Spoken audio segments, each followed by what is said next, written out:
ஆந்திர பிரதேசத்தினுடைய துணை முதலமைச்சராக திறம்பட செயல்பாட்டை கொண்டிருக்கும் நம்முடைய திரு பவன் கல்யாண் அவர்கள் பாரத பிரதமர் திரு நரேந்திர தாமோதரதாஸ் மோடி அவர்களுடைய மிகுந்த அன்பை பெற்றவருமான நம்முடைய ஆந்திர பிரதேசத்தினுடைய துணை முதலமைச்சர் திரு பவன் கல்யாண் அவர்கள் இப்பொழுது நம்மிடையே உரையாற்றுவார். பாரதிய ஜனதா கட்சி மாநில தலைவர் திரு நயனார் நாகேந்திரன் அவர்களே, முன்னாள் தெலங்கானா ஆளுநர் திருமதி தமிழ் இசை சவுந்தரராஜன் அவர்களே, BJP state president MLA and assembly leader அவர்களே, ஸ்ரீ டாக்டர் அரவிந்த் மேனன் அவர்களே, national secretary BJP, doctor Ponguleti Sudhakar Reddy அவர்களே, former MLC, State Co-in-charge of Tamil Nadu, Shri Thiru Anil K. Antony avargale, National Secretary, National Spokesperson and National Convener for One Nation, One Election, Shri R.A. Arjunamurthy avargale, State In-charge and Social Media Team, Shri Narayanan Tirupati avargale, State Vice President, State Co-convener, One Nation, One Election, Thiru K.S. Radhakrishnan avargale, political activist, Thiru Karate Chagarajan avargale, former mayor, Chennai, Thiru Kumar, district president, Thiru Kumar avargale, district president, Chennai South, Thiru Chakravarti avargale, senior vice president, state BJP, Thiru Amar Prasad Reddy avargale, Tamil Nadu State BJP Sports Wing President, Thiru Dr. Kumar Rajendran avargale, President Archery Association of Tamil Nadu, Thiru Satyakumar Yadav avargale, Honorable Minister of Health for Andhra Pradesh Government, Tamil Nadu அன்பு சகோதர சகோதரிகளே, உங்களுக்கு என்னோட பணிவான வணக்கங்கள். உங்கள் சில பேருக்கு தெரிஞ்சிருக்கலாம், நான் தமிழ்நாட்டில் வாழ்ந்திருக்கேன், சென்னையில் வளர்ந்துருக்கேன். நான் தமிழ்நாட்டு விட்டு போய் 30 வருஷத்துக்கு மேலே ஆகுது. நான் தமிழ்நாடு விட்டுட்டு போயிருக்கலாம், ஆனால் தமிழ்நாடு என்னை விட்டு போகலை. ஏன்னா தமிழ்நாட்டு என் மேலே ஏற்படுத்தின தாக்கம் ரொம்ப ஆழமானது. When I was growing up here, the impact and impressions are very deep, right from Tirukkural to martial arts, politics to devotion and cinema. அதனால தமிழ்நாட்டு மேலே எனக்கு ரொம்ப மதிப்பு. எனக்கு Tamil Nadu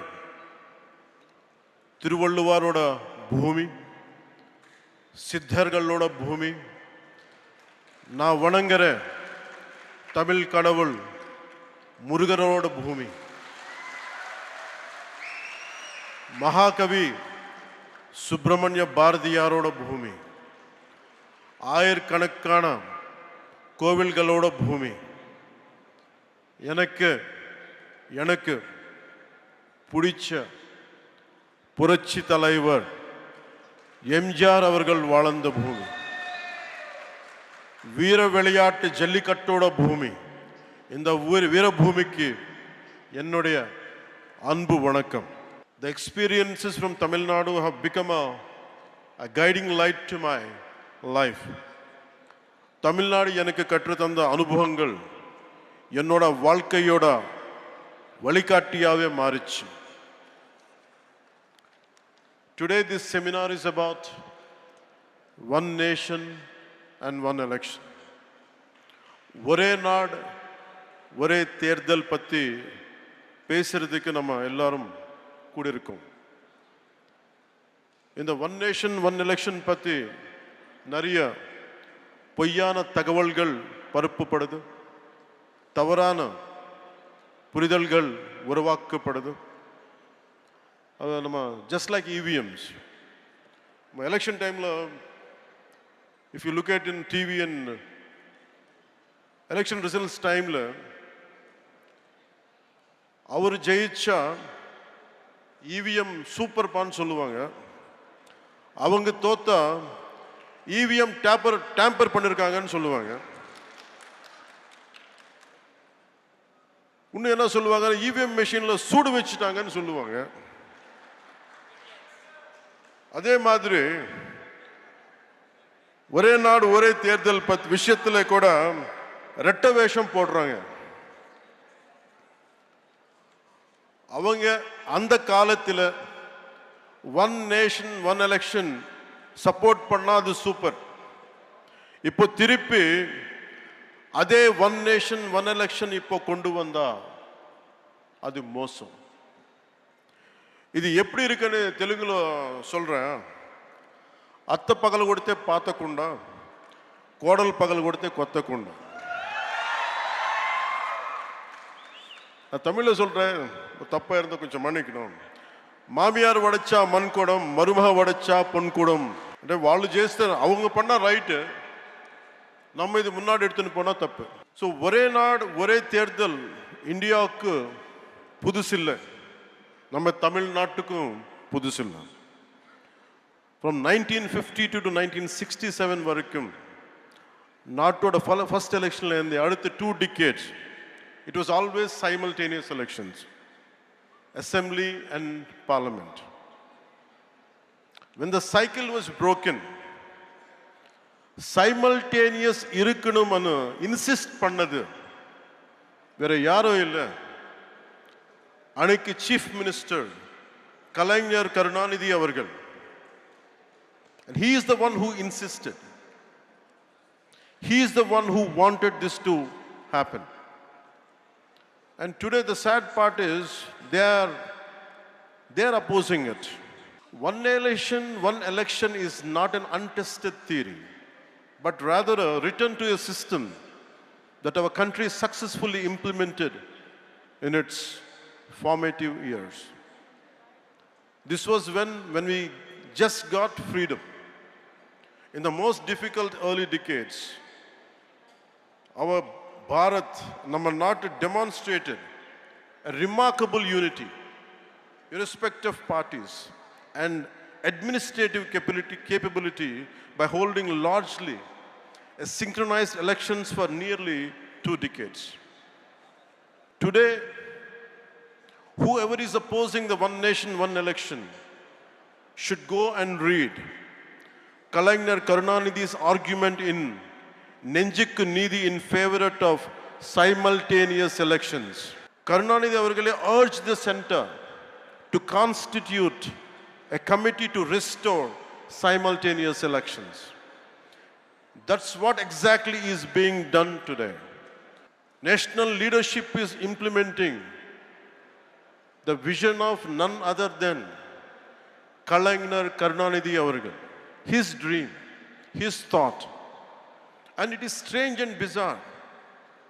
We are trying to implement Ayya Muttavel Karunanidhi's proposal. And it is strange and bizarre.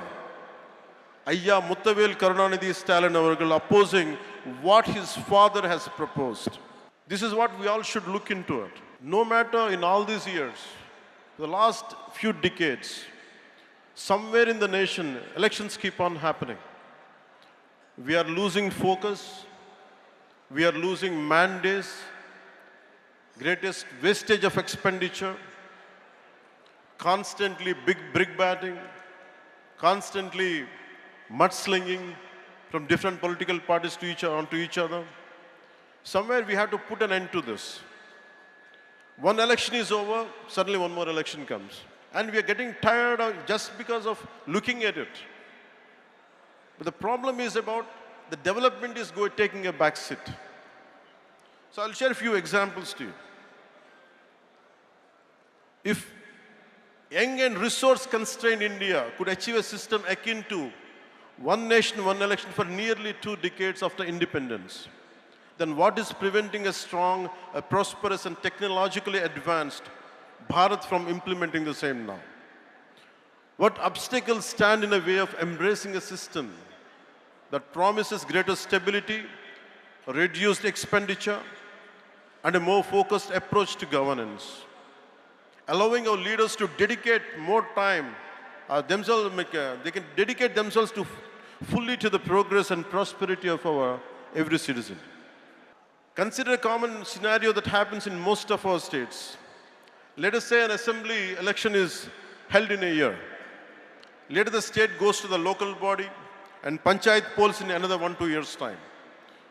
But by the time this ends, the preparations for Lok Sabha begins again. This creates a near continuous election cycle where political parties and the administration are continuously engaged in election-related activities. Where is the time for growth? Where is the time for stability? Where is the time for economic prosperity? For instance, if a state had assembly elections in 2021, local body polls in 2022, and then the national elections in 2024, the focus on consistent governance is inevitably diluted. The opposition also engages mostly in electoral strategies and electioneering and giving only limited attention to fighting for the public causes. India is in a constant state of election preparedness. Political parties are almost in a campaign mode, and that is not a good sign of healthy democracy.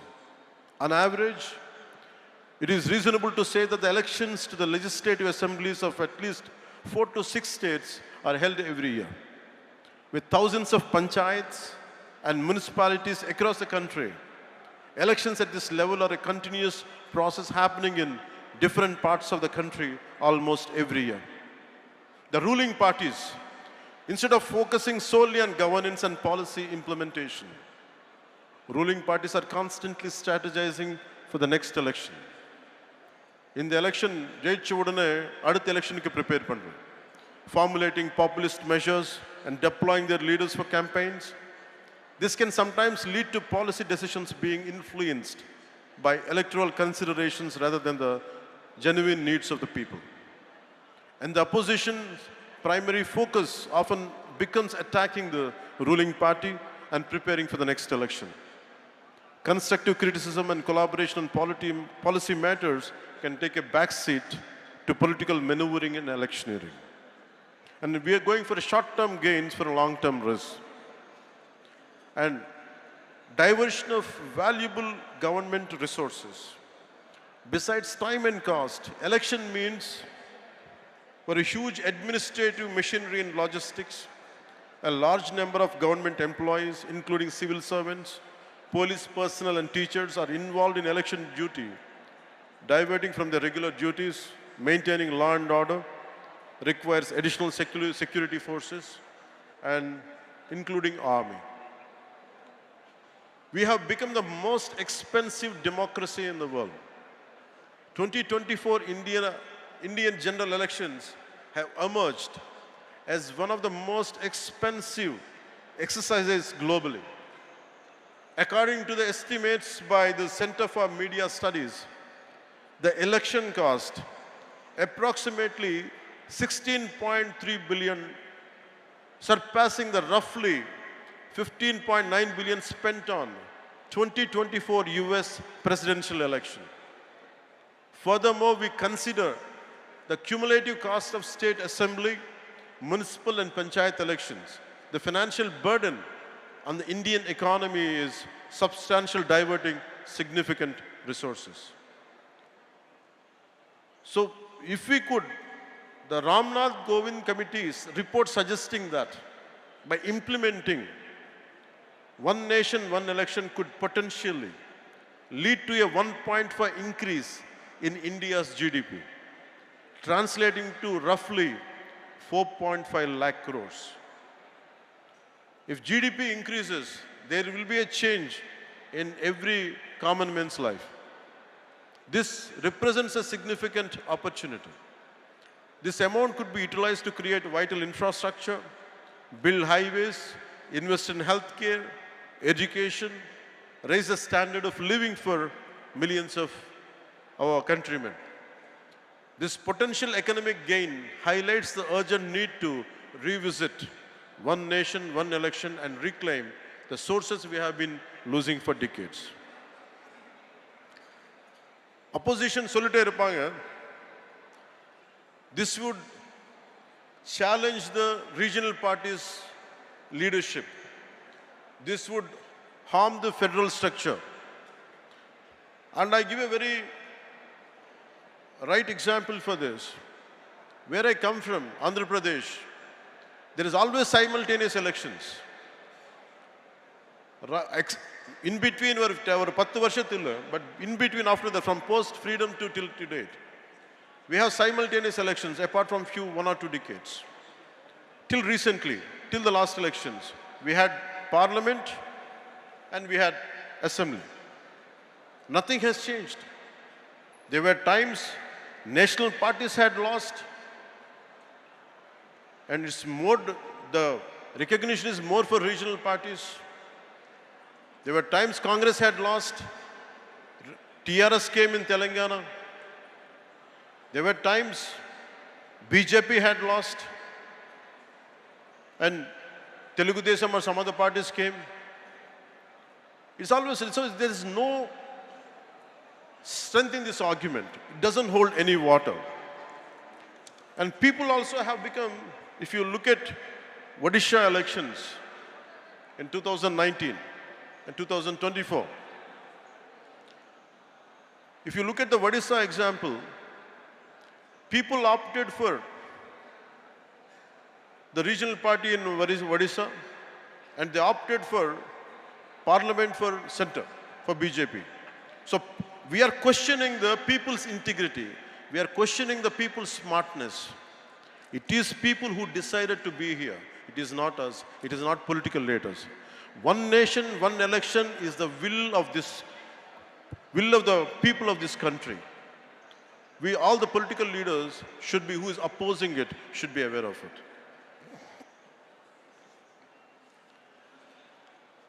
DMK and India Alliance and their partners argue one nation, one election is anti-federalism. If it is really so, why did Kalaignar Karunanidhi Avargal has supported it, whom they look upon him as a fighter for federal rights, and he did not see it as an anti-federalism? They agree that the simultaneous poll will benefit national parties, not regional parties. And I have told you the examples. In Odisha it was different. In Telangana it was different. And BJP didn't gain there.